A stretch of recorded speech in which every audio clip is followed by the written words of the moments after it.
రేపొద్దున ఖచ్చితంగా ఎన్నికలు ఎప్పుడు వచ్చినా కూడా రేపొద్దున చంద్రబాబు నాయుడు గారు అనే వ్యక్తి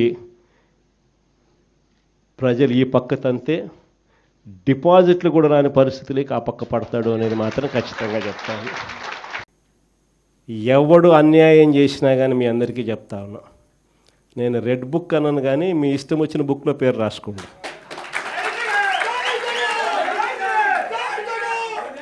మీరు ఏ పుస్తకంలో పేరు రాసుకున్నా పర్వాలా.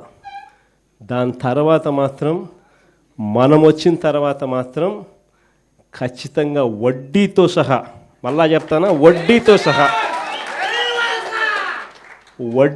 సహా రిటర్న్ గిఫ్ట్లు ఇస్తామని మాత్రం ఖచ్చితంగా చెప్తాను.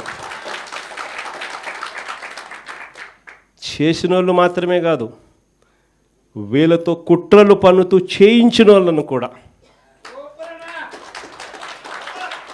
సప్త సముద్రాల అవతలున్నా కూడా, రిటైర్డ్ అయిపోయి వెళ్ళిపోయినా కూడా అందరినీ తీసుకొని వచ్చి చట్టం ముందర నిలబెడతాం.